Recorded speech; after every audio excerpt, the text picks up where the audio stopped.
Hi, my name is Drury. I am a Daimon enthusiast, a Dharma specialist, and a bliss follower in the Campbellian sense of the word. And in this video, I want to talk about the wisdom of silence when it comes to the Daimon.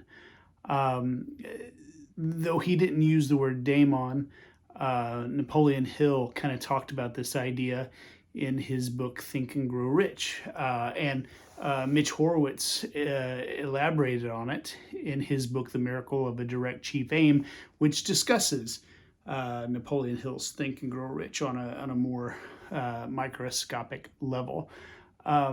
So the idea is that when we have a daemon, and if you're new to the channel, what I mean by daemon is an internal compass that's steering you towards passion or destiny or a mission. So basically, if you have an internal mission that is driving you, sometimes it's a good idea to kind of be quiet about it. And the reason is, say you have a job where you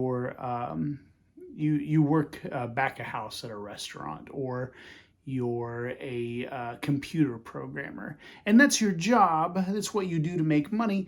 But you're passionate about something else. Maybe you're passionate about drawing comics. Maybe you draw comics, or maybe you make artisanal bread, and that is your passion, and it just brings you to life. And so those activities represent the call, the pull of your daimon, but they don't represent what you do occupationally, at least not yet. They could in the future, but not yet.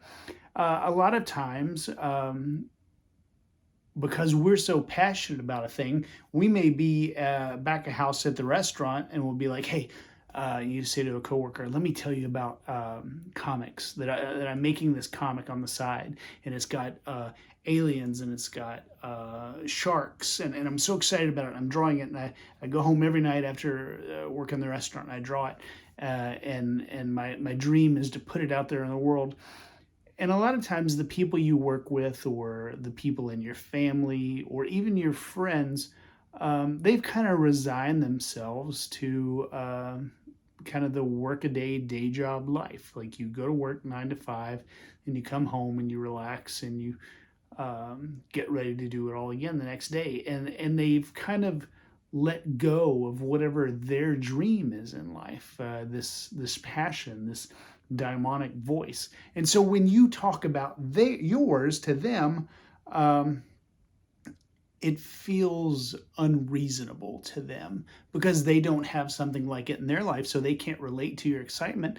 So what they end up saying to you is stuff like, you're just dreaming, or you're wasting your time. Is this making you any money? What is this doing for you?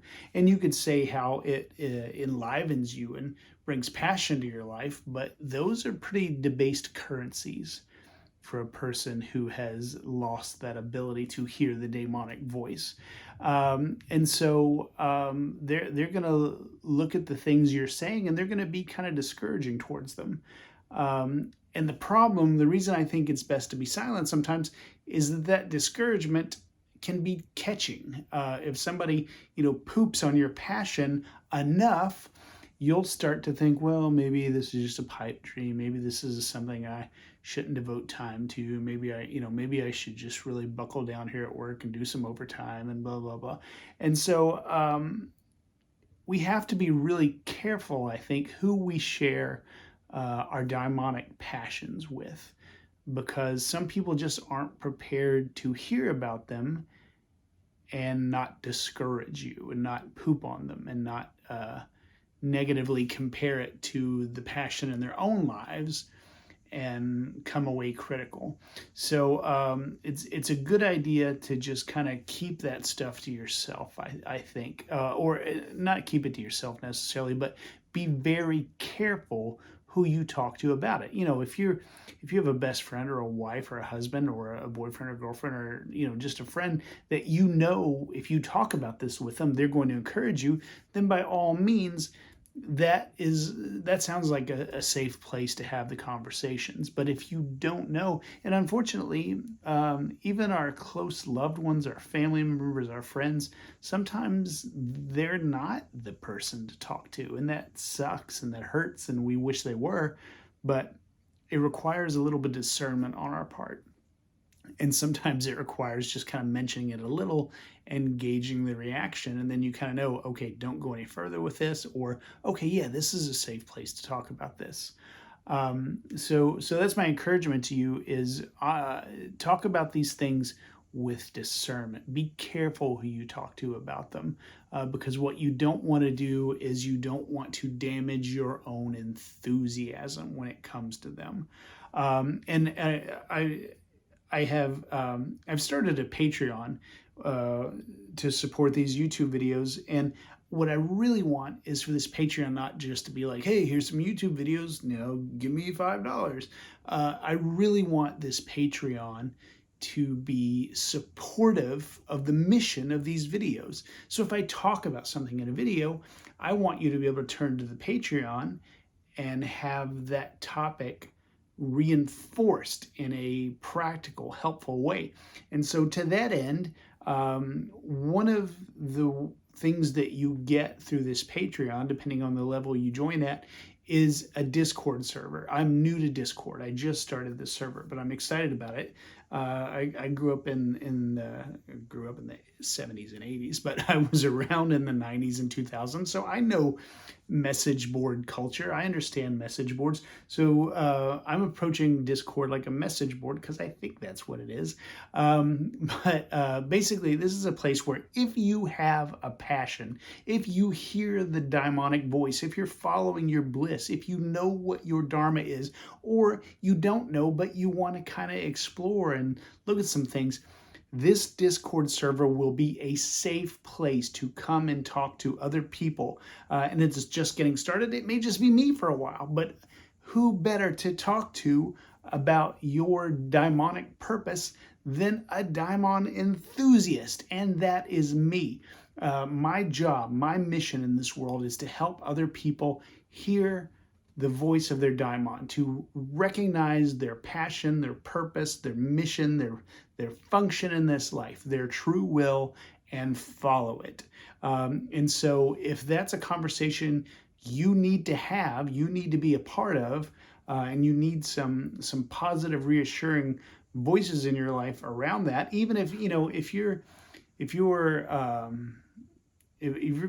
calling in life just seems like no one in your immediate circle understands it. If you're really into, my passion is erotic pottery, and I feel like I can really touch people, not that way, but with this erotic pottery, that it communicates something that's going on inside me, and it liberates something inside of me, and invites other people to liberation.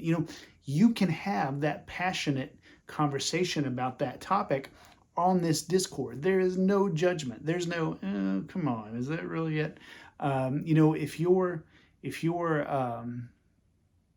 your demonic calling, if your passion, if your dharma, if it, I tend to have some functions that these kinds of things need to meet, but one of them is compassion. If it fulfills a compassionate need on your part, if you're trying to give the world something that it needs, if it's sustainable in that way, then 100% this is a place for you. And if your passion doesn't necessarily represent an opportunity for you to reach out to and connect with others, then we can figure that out together. So don't feel like you have to have everything figured out to come be a part of this. But anyway, there will be a link to the Patreon in the comments. Would love to have you there if you want to have this conversation. But regardless of if you do or not, when you're out in the world, be careful who you talk to about your passion, and don't let other people rain on the parade of what you're here to do. Okay? See you guys. Bye.